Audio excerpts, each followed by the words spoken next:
자, 오늘부터 새로운 시리즈 믿음에 대한 이야기를 여러분들과 함께 나누려고 합니다. 오늘 말씀의 제목은 당신의 믿음을 하나님께서 인정하실까요? 제목이 뭐라고요? 당신의 믿음을 하나님께서 인정하실까요? 오늘 저와 여러분들의 믿음을 한번 점검하는 그런 시간을 가지면 좋을 것 같습니다. 오늘 장로님이 읽어주신 본문 말씀 익숙한데 뭔지 잘 모르는 분이 있을지도 몰라요. 누가복음 24장에 나오는 유명한 엠마오로 내려가는 두 제자의 이야기입니다. 여러분들이 이 말씀을 좀 더 자세히 알고 싶으면 누가복음 24장을 보시면 됩니다. 몇 주 전 변화산 새벽기도회를 하면서 제가 여러분들에게 나누었던 이야기가 있는데 아주 비슷한 이야기입니다. 생각나시는 분 이렇게 한번 잘 비교해 보세요. 어떤 할머니 한 분이 여행을 하고 계셨어요. 숲 오솔길을 가면서 두 갈래길이 이렇게 나타나게 됐는데, 이 할머니는 늘 이렇게 기도하는 마음으로 갈래길이 있으면 지팡이를 딱 떨어뜨려서 나오는 쪽으로 이렇게 이제 걸어가는 거죠. 하나님, 제가 어느 길로 갈까요? 하고 나오는 쪽으로. 이 할머니가 계속해서 지팡이를 놨다가 집었다 또 놨다 그래요. 어떤 사람이 물어봅니다. 할머니, 왜 그러세요? 나는 지팡이가 이렇게 가리키는 길로 내가 꼭 가는데 지금 내가 가고 싶은 길이 안 나와요. 그래서 다시 던지고 다시 던지고 본인이 원하는 길로 지팡이가 멈췄을 때 그 길을 걸어갑니다. 제가 오늘 이 이야기를 우리의 믿음과 한번 적용해 보면 좋겠다. 우리는 늘 교회에서 제일 많이 쓰는 말 가운데 하나가 믿습니다. 하나님을 믿습니다. 또 이 강단에서도 여러분 믿습니까? 이런 물음을 던지죠. 예, 우리는 믿습니다. 그러나 그 믿음이라고 하는 것이 정말 하나님께 대한 우리의 진정한 믿음인지, 아니면 우리가 생각하는 바를 끝까지 믿고 있는지, 이 믿음에 대한 점검이 필요하다는 생각이 들어요. 우리들이 실상은 믿음으로 행동하는 것 같지만 우리의 의지는 전혀 변화되지 않는 그러한 믿음. 그래서 우리 신앙 공동체 안에서 믿음이 있다는 사람들 가운데 하나님의 인도하심보다는 자기의 고집이 늘 앞서는 그런 모습들을 보게 됩니다. 이러한 내용들은 제가 그동안 여러분들과 참 많이 설교했던 내용이에요. 그러나 또 여러분들과 반복하는 이유는 끊임없이 이 믿음을 점검하지 않으면 우리는 이 믿음 앞에서 믿음보다는 우리의 의지로 살아갈 때가 많기 때문이죠. 오늘 이 믿음에 대한 이야기를 하면서 전체적으로 여러분들에게 이미지를 하나 드렸어요. 뭐냐면 배로 항해하는 이미지, 인생의 항해. 여러분들 가운데 혹시 한 10여 년 전쯤 변화산 기도회에 믿음으로 항해하라 라고 하는 주제를 기억하는 분이 있는지 몰라요. 사실은 그때 했던 그 설교를, 물론 똑같은 설교는 아니지만 지금 이 코로나를 지나가고 있는 우리들에게 믿음으로 항해하는 것이 필요하겠다는 생각이 들었어요. 여러분들과 함께 7주 동안 이 말씀을 나누게 됩니다. 자, 다시 본문으로 돌아와서 이 누가복음 24장에 있는 엠마오로 가는 두 제자의 이야기는 여러분들이 주로 어느 때 많이 들어본 설교인가요? 부활절에.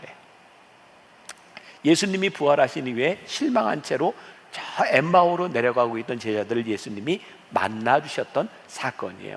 자, 엠마오로 가는 이 두 제자, 이 두 사람은 왜 실망했을까요? 그들이 믿고 따랐던 예수님이 십자가에 못 박히셨어요. 그들은 예수님이 십자가에 못 박히셨을 때 어떤 생각을 했을까요? 모든 것이 다 끝났구나. 어떤 믿음이 작용한 거죠? 그들이 생각했던 믿음에 의하면 예수님이 십자가에 못 박히셨다는 것은 다 끝나버린 일이었어요. 여러분, 우리가 생각했던 일이 끝이라고 생각하고 우리의 죽음이 끝이라고 생각한다면 우리들에게 끝났어야 될 일들이 너무 많죠. 이스라엘 백성들 40년 동안 광야에서 인도하던 모세가 가나안 땅을 앞두고 죽었어요. 근데 참 놀랍죠. 하나님은 그의 죽음을 통해서, 그의 죽음 이후에 여호수아를 통해서 이스라엘 백성들을 끊임없이 인도해 가고 계세요. 우리가 지난주까지 사도행전 말씀을 나누었어요. 우리 사도 바울의 죽음에까지 우리들이 보게 되었어요. 참 신기하죠. 그 위대한 사도 바울이 하나님의 사역을 하다가 순교하고 목숨이 끊어졌는데 하나님의 역사는 계속해서 진행되고 있는 거예요. 그러니까 우리들이 믿음의 눈으로 보면 우리들이 생각하고 있는 죽음이 결코 끝이 아니라 하나님의 역사가 계속되고 있음을 보게 되죠. 제가 참 인상적으로 읽었던 책 중에 하나가 산비라는 책이에요. 제가 언젠가도 한번 소개한 적이 있는 것 같아요. 제임스 오 프레이저라고 하는 선교사의 이야기입니다. 22살에 중국과 미얀마 접경 지역에 있는 리스족을 선교하기 위해서 22살에 그 오지로 떠나갔던 사람이에요. 이 산비라고 하는 제목은 영어로 Mountain Rain이라고 됩니다. 산비, 산에서 비가 내리는 거예요. 큰 높은 산봉우리에, 거기는 이 장마철이 되면 늘 비가 주룩주룩 내리는 그런 지역에, 저는 그 책을 보면서 그 슬픈 산비가 내리는 것 같은 그런 마음으로 눈물을 흘리며 보았던 책이거든요. 한번 여러분들 보셔도 굉장히 좋은 책입니다. 산비. 여기에 22살의 프레이저는 그 책에 보면 굉장히 유망한 음악도였다 그래요. 그리고 그는 또 놀라운 재능 중에 하나가 공부를 아주 잘해서 유망한 공학도였다고 합니다. 근데 22살에 선교지에 들어가요. 그리고 20년이 지났을 때 42살의 나이에 그 리스족 선교를 위하여 중국에 들어왔던, 리스족 선교를 위해 들어왔던 록시 다이아몬드라고 하는 여인을 만납니다. 19살 연하였던 23살의 여인과 만나 결혼합니다. 그리고 아이 셋을 낳고 행복하게 사역을 해요. 근데 10년이 채 지나지 않아서 52살에 뇌 말라리아로 참 허무하게 죽습니다. 저만 그런가요? 제가 위대한 신앙인들의 이야기를 보면서 느끼는 것 중에 하나가 하나님 왜 저 사람을 이렇게 빨리 데려가셨나. 그런데 프레이저가 죽고 난 지금 이 중국 땅 리스족의 70%, 전체 리스족의 70%가 하나님을 믿어요. 믿음은 어쩌면 우리들이 끝났다고 생각하는 곳에서부터 어쩌면 죽음의 절망 가운데서 증명되는 것이 믿음이 아닐까. 엠마오로 내려가고 있던 두 제자에게 있어서 예수님이 십자가에 달리셨다고 하는 것이 얼마나 절망적인 일이었을까. 그러나 그 절망 가운데서 여전히 성령께서는 일하고 계셨다는 거예요. 오늘 저는 앞으로 오늘부터 7번의 말씀을 여러분들과 나누면서 우리의 절망 가운데도 여전히 역사하고 계시는 그 하나님의 역사 가운데 우리의 믿음이 확인되는 그런 시간들을 지나갔으면 좋겠다는 생각이 들어요. 말씀을 준비하면서 저에겐 그런 생각이 들었어요. 이 엠마오로 내려가는 이 두 명의 제자가 진짜 믿음이 없었구나. 왜냐하면 누가복음 24장을 전체적으로 보면요, 이게 어떤 내용이 나오냐면 안식 후 첫날 예수님이 십자가에 달리시고 3일 만에 부활하시겠다 예언이 되어 있었고, 안식 후 첫날 여인들이 예수님의 무덤을 찾아갑니다. 잘 아시는 거죠? 근데 무덤 문 앞에 돌이 굴려져 있고 들어가 봤더니 예수님의 시신이 보이지 않는 거예요. 여인들이 슬퍼하고 있을 때 동산직인 줄 알았던 어떤 사람이 나타나고 예수님이 보이지 않는다고 할 때 예수님께서 내가 부활했다라고 하는 것을 말씀하시죠. 여인들이 이것을 보고 와서 제자들에게 다 이야기를 합니다. 그들이 본 것들을 이야기합니다. 그런데요, 누가복음 20장 13절에 보면 이렇게 되어 있어요. 그날에 그들 중 둘이 예루살렘에서 20올이 되는 엠마오라 하는 마을로 가면서, 그들 중 둘이, 그들이 누구냐면 예수님께서 부활하셨다는 소식을 들었던 그 여러 사도들 중에 둘이 예루살렘을 떠나서 엠마오로 가고 있었다는 거예요. 이 두 사람뿐만 아니라 그 자리에 있던 모든 제자들이 이 여인들이 이야기하는 것을 믿지 않고 있었어요. 그런데 예수님이 부활하셨다고 하는 것을 믿지 않고 엠마오로 가는 그 두 제자들과 예수님이 동행하고 계셨어요. 그리고 예수님께서 이들에게 하셨던 말씀이 오늘 본문 말씀인 거예요. 누가복음 24장 25절, 우리 다시 한 목소리로 읽어봅니다. 시작. 이르시되 미련하고 선지자들이 말한 모든 것을 마음에 더디 믿는 자들이여. 자, 여기까지 제가 설명한 거 다 이해가 되셨어요? 그래야 이제 그 다음으로 나아갈 수 있는데 되신 거죠? 네, 이런 상황입니다. 자, 그리고 제가 이 말씀을 준비하면서 제 마음속에 깨달아진 게 있는데, 우리의 믿음이라고 하는 것은 사실 우리들의 모든 것이 잘 될 때, 우리들이 기쁨 가운데 있을 때 우리의 믿음이 살아있는 것처럼 보이거든요. 내가 믿음으로 사는 것 같고. 그런데 우리들이 인생의 슬픔 가운데, 절망 가운데 빠지면 우리의 믿음이 어디에 있었는지 흔적조차 보이지 않는 거예요. 그런데 이 믿음이 슬픔 가운데서 역사하고 있는 것을 우리는 이 말씀을 통해 보게 되는 거죠. 그러니 오늘 말씀을 듣는 여러분들 가운데 혹시 슬픔과 절망 가운데 있는 분이라면 오늘 여러분들의 그 삶 속에 역사하는 믿음이 작동하기를 간절히 소원합니다. 누가복음 24장 15절에 이런 구절이 있어요. 예수께서 가까이 이르러 그들과 동행하시나. 이 말씀이 기가 막힌 거죠. 단지 엠마오로 내려가는 두 제자들은 슬픔과 절망 가운데 그 길을 걸어가고 있다고 생각했는데 그 길에 누가 계셨어요? 예수님이 계셨다는 거예요. 문제는 그들이 슬픔 가운데 예수님이 계신 것을 눈치채지 못하고 있었던 거예요. 그런데 예수님이 어떻게 하셨다고요? 동행하고 그들과 go together 하고 계셨다는 거예요. 그렇죠. 우리 인생의 슬픔 가운데, 절망 가운데 참 힘들 때 믿음이 필요한 순간인데 사실은 우리의 믿음이 흔적조차 보이지 않는 거예요. 우리의 슬픔으로 인해 우리들의 눈이 가려져 있을 때가 참 많은 것 같아요. 그런데 예수님께서 그들의 슬픔과 그들의 불평을 다 들으시고 그 길을 통행하셨다는 거예요. 오늘 우리들이 이 말씀을 적용하고 싶은데 그건 뭐냐면 우리 주님께서 우리에게 위로를 주시기 위해서 우리의 슬픔의 이야기, 우리의 고통의 이야기, 그것을 다 들으신다는 거예요.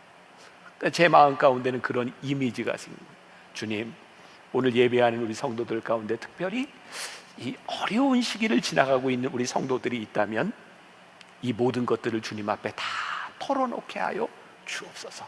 주님께서 동행하시며 우리들의 그 원망과 불평의 소리를 다 들어주신다. 그리고 주님은 엠마오의 두 제자들을 만나 주셨어요. 사실 참 어폐가 있죠. 옆에 계속 동행하고 계셨는데 그들이 주님을 모르고 있으니 주님을 만난 것이 아닌 거예요. 그런데 동행하시던 주님이 그들을 인격적으로 만나주는 사건이 일어나게 된 거죠.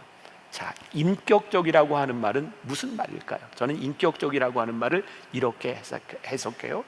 누군가의 믿음의 이야기, 누군가의 고백이 아니라 내 삶에 찾아오셔서 나에게 말씀하시고 나를 위로하시고 나와 함께 하시는 주님을 만나는 것이 인격적이다. 그런데 우리는 예배 시간에, 설교 시간에 많은 이야기들을 듣는데 다른 사람들의 이야기를 들을 때가 많이 있어요. 어떤 목사님은 설교할 때 늘 상처를 내려놓으세요, 상처를 고백하세요, 그런 이야기를 해요. 그런데 여기 있는 사람들 중에 모든 사람들이 상처를 받았겠지만 모두가 그 상처 가운데 사는 것은 아니에요. 근데 그분의 경험은 뭐예요? 상처인 거예요. 그래서 어떤 경우에는 그 말씀이 우리들에게 다가오지 않을 때도 있어요.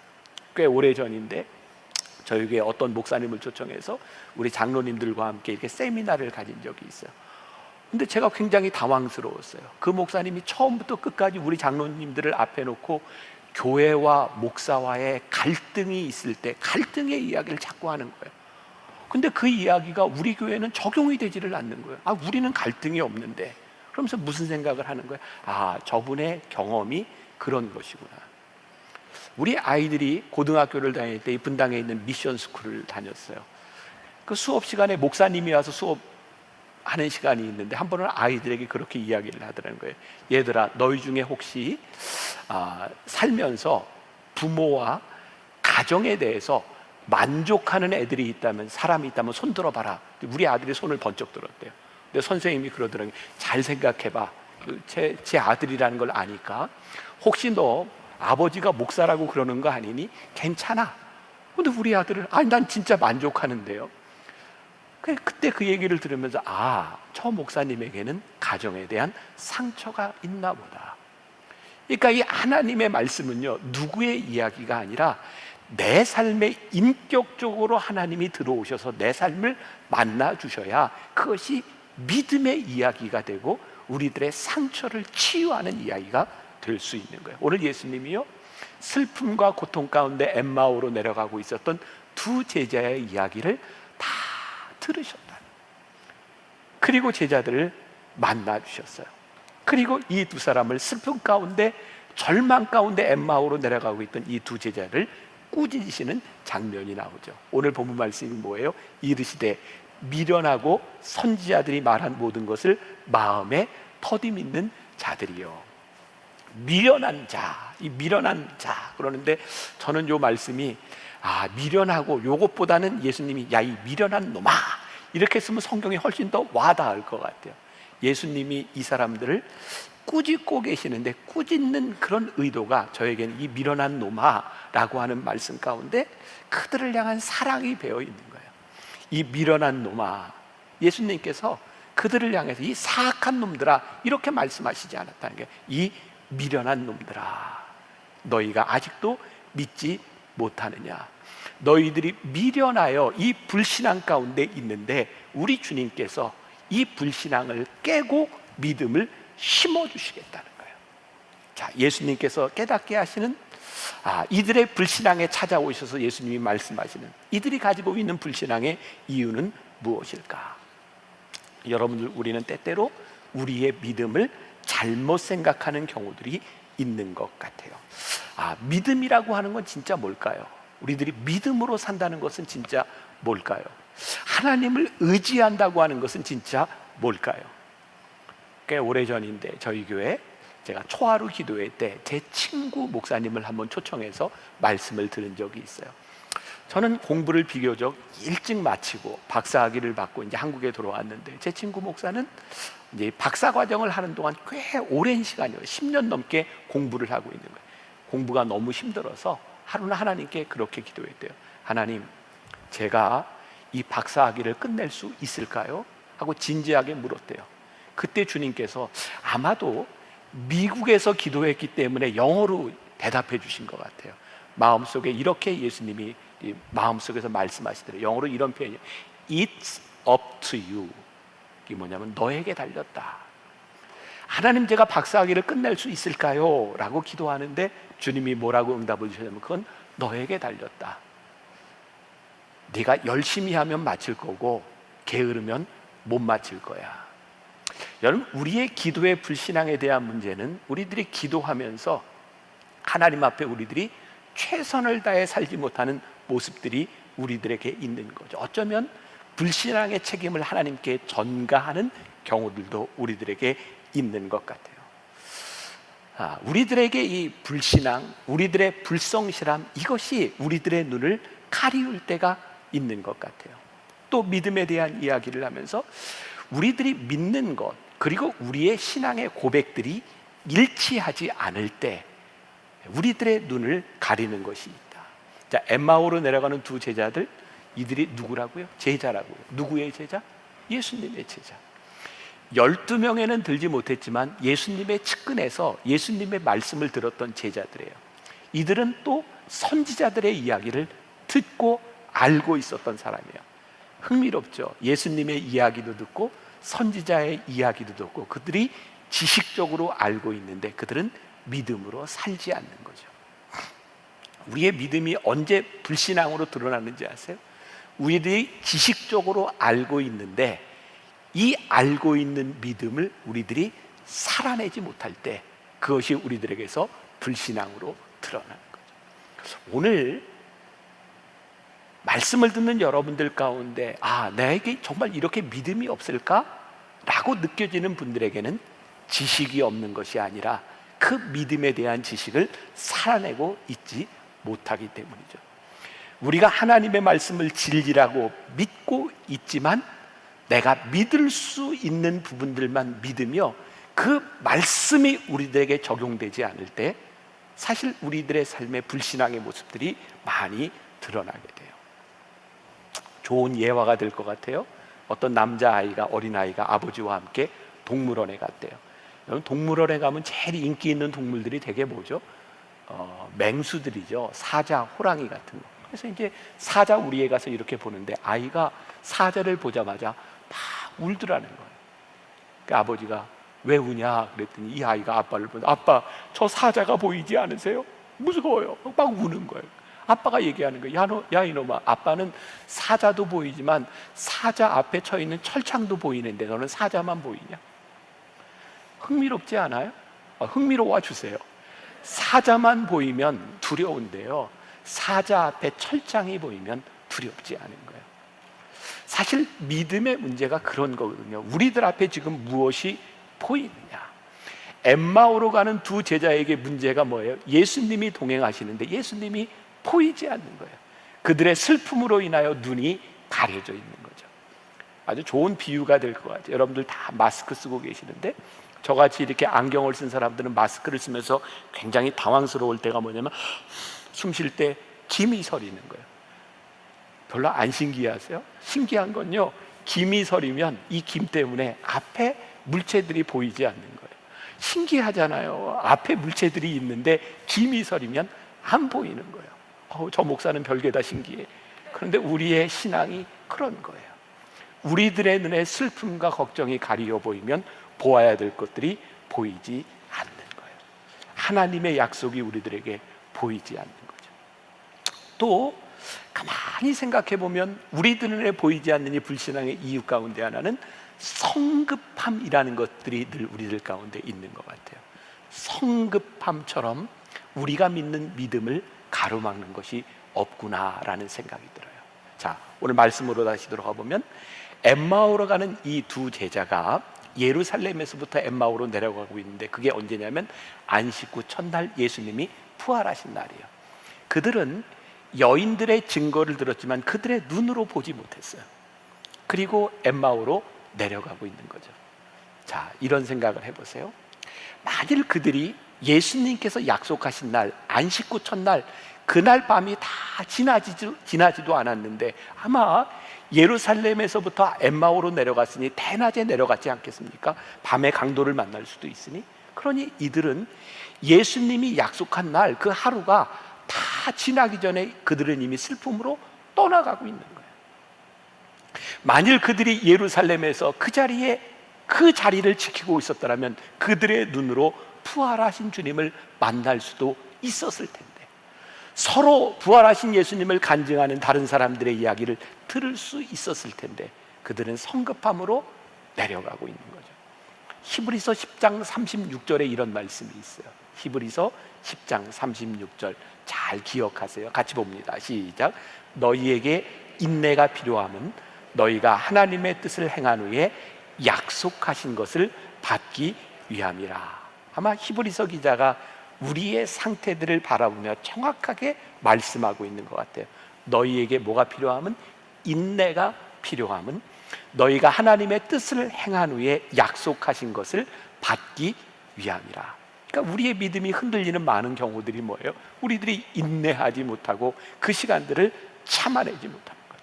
자, 오늘 말씀을 듣는 여러분들 가운데 누군가 슬픔과 고통과 아픔 가운데 있는 분이라면 오늘 성급하게 우리의 인생을 결정하는 것이 아니라 인내를 통해 우리에게 약속하신 하나님의 약속을 얻어내는 사람이 되어야 한다. 하나님의 약속은요, 참 신기하게도 저는 믿음으로 그런 고백을 하는데 내가 원하는 때에 이루어지는 것이 하나님의 약속이 아니더라. 여러분들 그런 거 경험하지 않으세요? 내가 기도했던 것이 나는 잊어버리고 있었는데 이렇게 하나님이 다 역사하고 계시네. 그런데 그때를 생각해 보면 너무 실망스럽고 하나님 왜 이러시는 것인지라고 느껴졌던 일들. 저는 제 인생 그렇게 길지 않은 인생 가운데서 종종 깜짝깜짝 놀라요. 하나님이 이렇게 역사하셨구나. 하나님이 이렇게 인도하셨구나. 내가 만일 그때 참지 못했다라면, 인내하지 못했다라면 어떡할 뻔했는가. 우리가 바라는 시간이 아니라 인내하는 가운데 우리들에게 하나님의 약속을 이루어져 가시는 분임을 우리들이 경험하고 인격적으로 만나고 우리들이 고백할 수 있어야 하는데 우리들이 이런 것을 놓치고 살아가는 것은 아닌가. 오늘 말씀 가운데 제가 강조하고 싶은 게 있어요. 미련함과 사악함은 다른 것이다. 자, 오늘 예수님께서 엠마오로 가는 두 제자들을 꾸짖으시는데 이 나쁜 놈들아 이렇게 얘기 안 하셨죠. 뭐라고 얘기했어요? 미련한 놈들아. 여러분, 나쁜 놈은요, 사악한 놈은 벌을 받아야 되지만 미련한 놈은 어떻게 해요? 배우고 깨달아야 되는 거예요.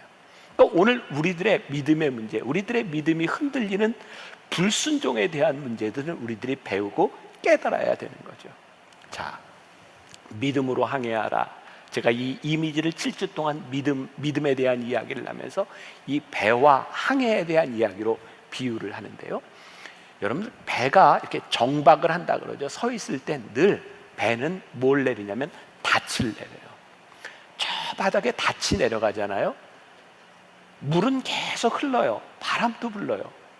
그러면 배가요, 바람과 물에 이렇게 흘러가는 것 같은데, 바람에 따라 움직이는 것 같은데 닻을 내려놓고 있으면 방황하는 것 같지만 그 자리를 벗어나지 않아요.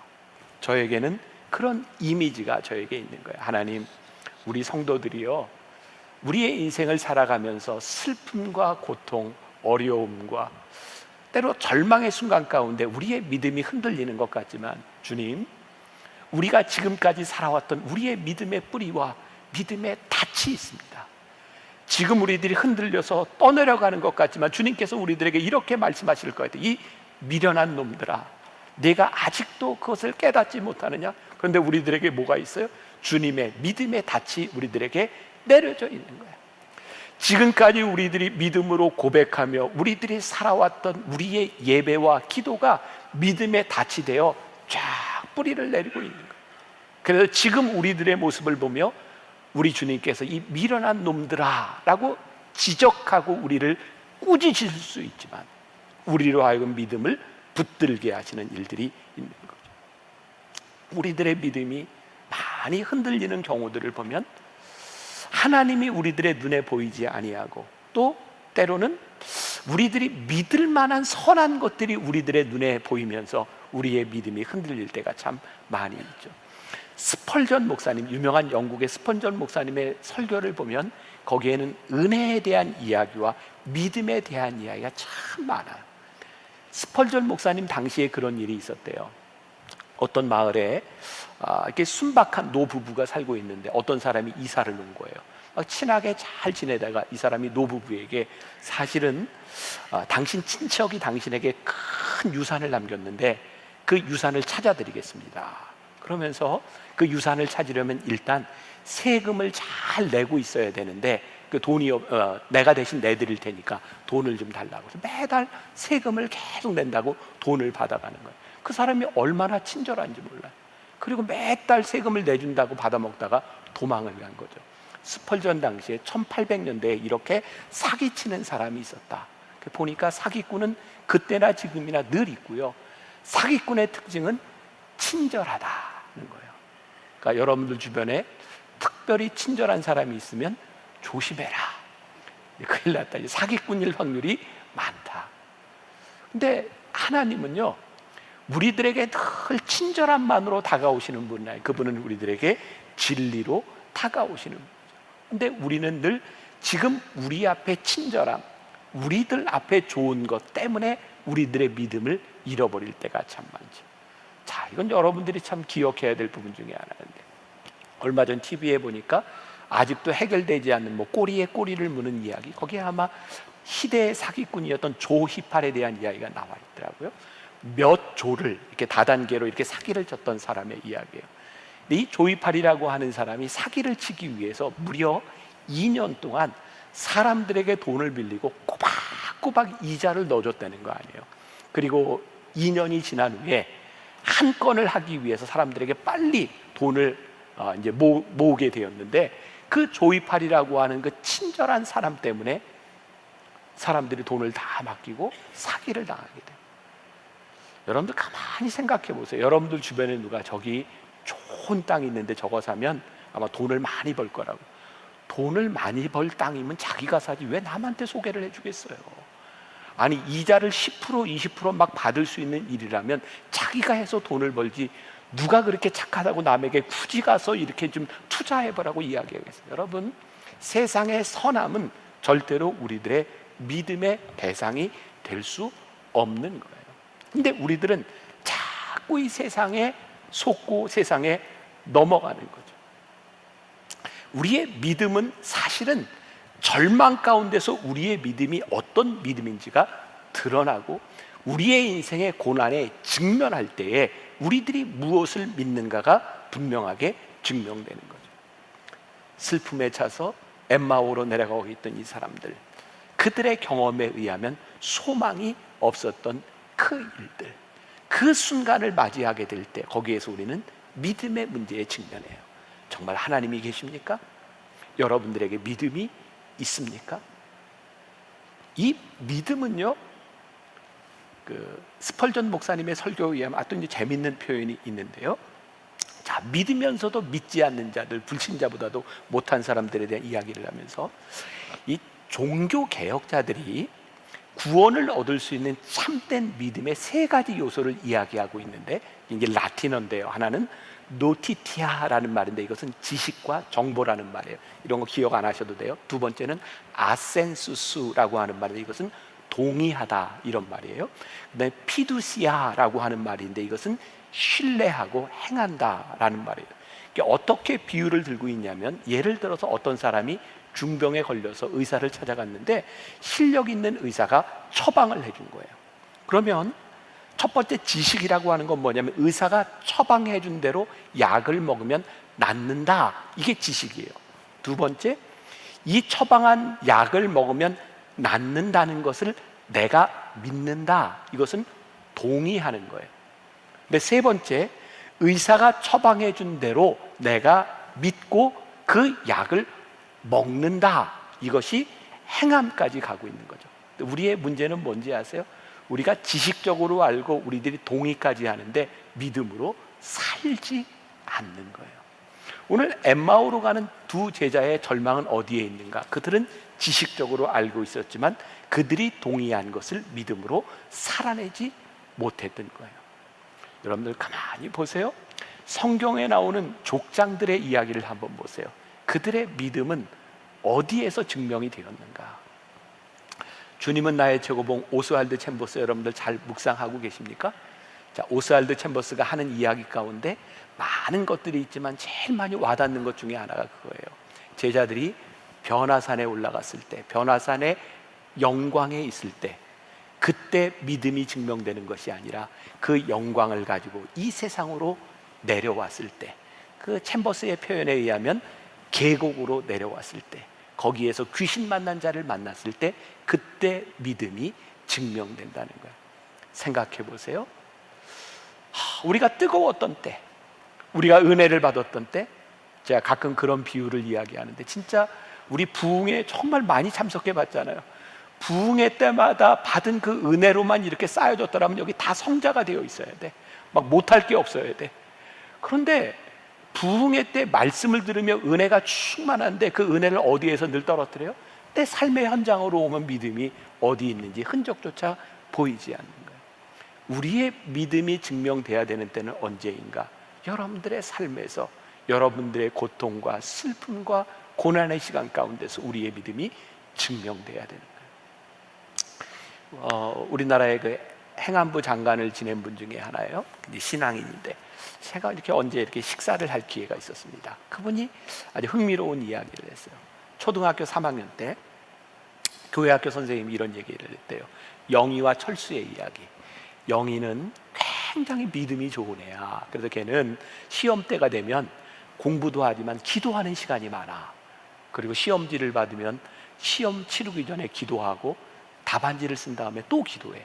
철수는 하나님을 열심히 믿는데 영희처럼 기도하지는 않아. 시험 때가 되면 공부하는 시간이 많아. 기도하지만 공부를 열심히 해. 둘이 시험을 보고 답안지를 받았는데 점수를 어떻게 받았을까? 기도를 열심히 하는 영희는 50점인데 기도 조금 덜하고 공부를 더 많이 한 철수는 100점이야. 여러분, 이 말씀을 오해하지 마세요. 기도의 능력이 없다는 것을 이야기하는 것이 아니라 진짜 믿음이 있는 사람은 믿음을 이 세상에서 살아내기 위해서 달달린 기도를 하는 거예요. 그동안 우리의 믿음을 속였던 것이 있어요. 우리는 믿는다라고 했지만 그 믿음에 동의하며 믿음으로 살아내지 못한 그 믿음에 속아서 믿음의 역사를 우리들이 경험하지 못했을 때가 참 많이 있는 거예요. 자, 여인들이 동산에 가서 예수님의 시신을 보려고, 여러분 그것 자체가 예수님의 부활을 믿지 못했던 거 아닌가요? 예수님을 믿는데 예수님의 말씀을 믿지 못했던 거죠. 여인들이 울었어요. 예수님의 시신이 어디 갔냐고. 그때 어떤 음성이 들려요? 왜 산자를 죽은 자 가운데서 찾느냐? 왜 산자를 죽은 자 가운데서 찾느냐. 오늘 이 말씀이 우리들에게 강력하게 도전이 되기를 간절히 소원하는데, 여러분, 우리들이 예루살렘에서 엠마오로 내려가는 그 시간 가운데 우리 주님이 우리를 미련한 자라고 우리를 질책하시지만, 그 시간들을 통해서 우리 주님이 만나주시고 믿음의 확신을 더하시고 길을 바꿔놓는 분이세요. 여러분들의 인생 가운데, 오늘 여러분들의 인생의 항해 가운데 주님이 오셔서 여러분들을 인격적으로 만나주시고 믿음으로 세워주시는 역사가 여러분들의 삶의 한가운데서 일어날 수 있기를 주님의 이름으로 간절히 축원합니다.